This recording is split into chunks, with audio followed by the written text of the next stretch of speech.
it's too much. I want to be an 80s mom. An 80s mom. Oh, they had it the best, didn't they?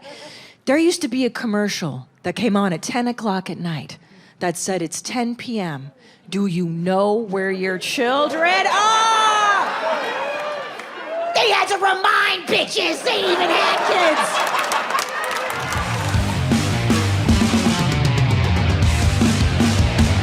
I had no supervision when I was a kid.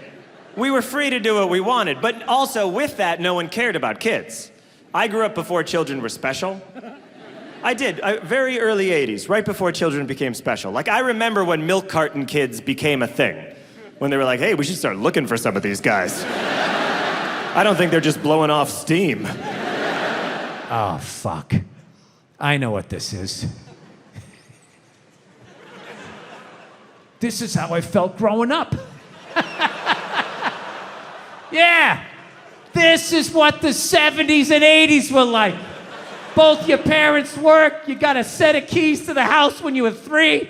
Ah, get outside, get the fuck out of my face, right?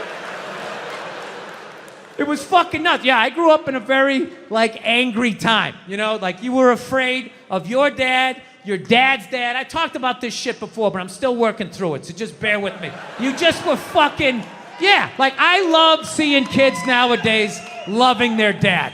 Like, Dad, what's going on? Want to go play, Dad? Let's go ride bikes, Dad, Dad. Yeah, when I was a kid, I was like, Dad, fuck, run, open a window. Mom, what did you see in that? Fucking lunatic, right? It was absolute fucking lunacy. And not just my house. I love my parents, but it was just the time. Like, everybody was fucking crazy. You were afraid, and people could put their hands on you, and other people's dads could hit you, and then you come home, oh, what the fuck did you do? I'll fucking hit you first, just nuts. Teachers would grab you, dig their nails into your fucking neck. She'd come home. Well, she wouldn't have done that unless something fucking happened, right? It was all of that shit. Yeah, me and my siblings, we all beat the shit out of each other, you know? And then we all teased the dog, and the dog bit all of us, and we never got rid of the dog. One time the dog bit me in the face. I was fucking with it. It was eating it. I was like, and it just latched onto my face and was like that. My dad had to stitch me up and everything. We still didn't get rid of the dog, you know? Oh, he's a good dog. He had a moment. Jesus Christ. Well, Jesus Christ, you shouldn't have put your goddamn face down there near the fucking dog's there, right? I don't know, grew up in the 70s, 80s, you know, as a kid back then. And I reflect back on those times. It seemed a little simpler. I don't know, my birthday parties were simple. Had water balloon fights. Remember water balloon fights? My family was too cheap to buy the balloon that held the water. We had little balloons that we had to fill up. Kept popping off the... Remember filling up a balloon? Shit! God! 18 rubber rings around the kitchen faucet by the end of the party. 3 balloons you got. But man, once you got the balloon, you couldn't wait to hit the kid that you couldn't stand. He would dart across the yard and right in his ear, man. The balloon went in his ear canal, went deaf. The kid couldn't hear nothing for 3 months out of his ear. Came home from the party, parents like, how was it? Can't hear nothing. I was with the party, balloon. That's the kind of stuff that they would do in the 80s. I mean, recess alone was like Godspeed. You were on your own. I mean, think about it. Our favorite game, dodgeball. You were taking a large, heavy ball, and you were pummeling each other in the face as hard as you can. That's where we had to learn the Matrix. To keep from getting our teeth knocked in. That game did come in handy for me a little bit later on in high school. I dodged a couple balls, not many. Never caught one. It was actually Red Rover that would get the most intense. You guys remember Red Rover? You get in a line with your friends and you'd lock arms. Your other friends would get in a line across from you and they'd lock arms. And then you'd yell, hold the line! Hold the line! like we're Braveheart. You're staring your friends down from across the field. Your only objective is to run as hard as you can right towards that line, and they just want to break your arm. And then all you want to do is when they're running towards you, you want to grab your neighbor's arm, you want to pull your arms up, and then you just want to crush their clavicle. And then you start taunting each other. You go, Red Rover, Red Rover. You send that little bitch Timmy right on over.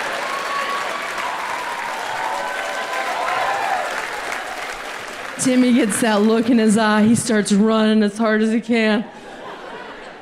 We're like, hold the line! Here he comes.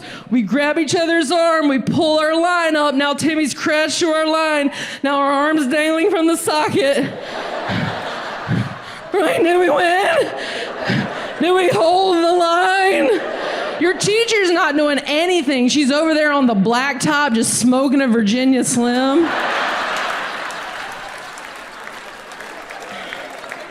Having some sort of midlife crisis. She's like, they don't pay me enough to care about that. It's like I said before, like when you're a kid, you don't know you're poor, you know, because everybody you live around with like is pretty much on the same level, you know, you don't get it. Like I grew up in the 80s. In my neighborhood, everyone was poor. Back then, the only way you could tell someone had cash, you'd walk into their living room and they would have a set of encyclopedias.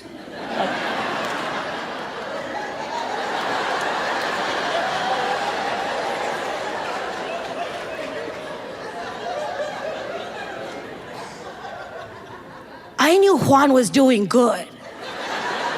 I didn't know he was doing encyclopedia good. Mira, he's got the cue.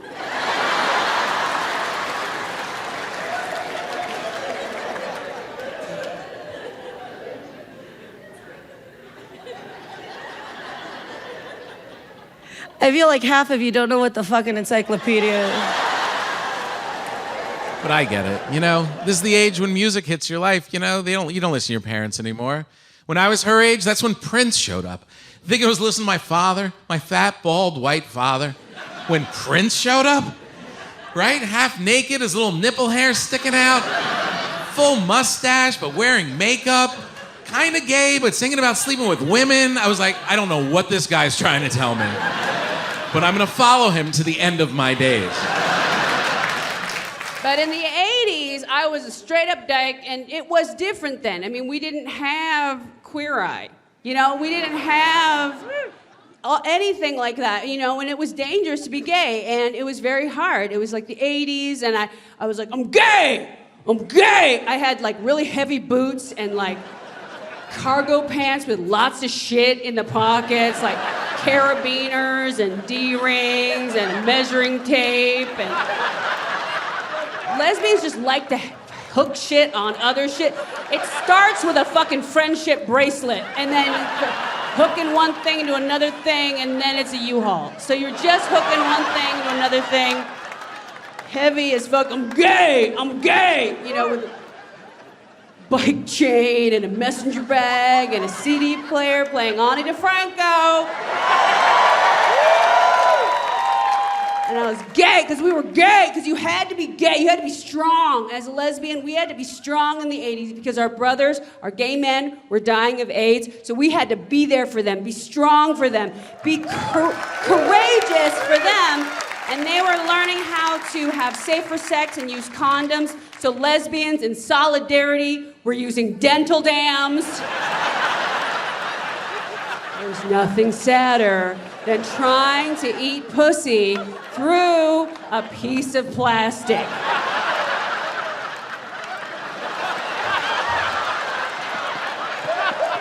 Just trying to gum that pussy through.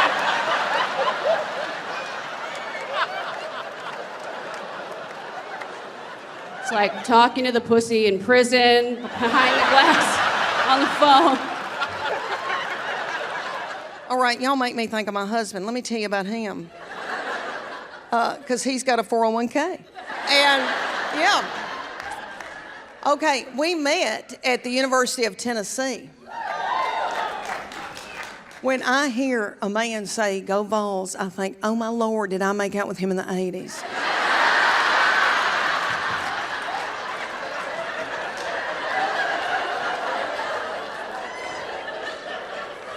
I did horrible things in the 80s. So I went and I paid. It was $9, obviously cash only in a place like that.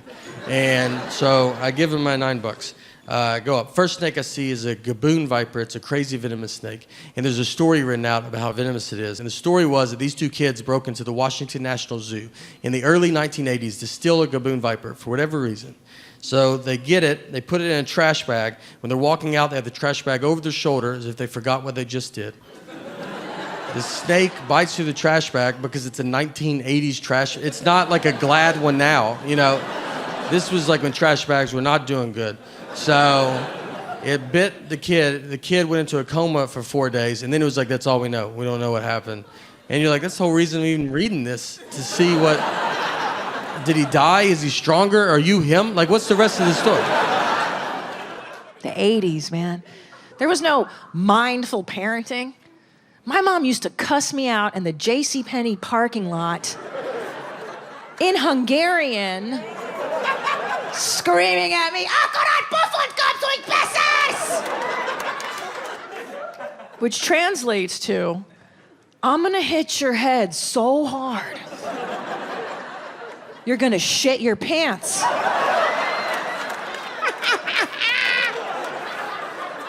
Yeah, you could hit your kid. Hell, you could hit other people's kids. That wasn't illegal. You were doing that mom a favor.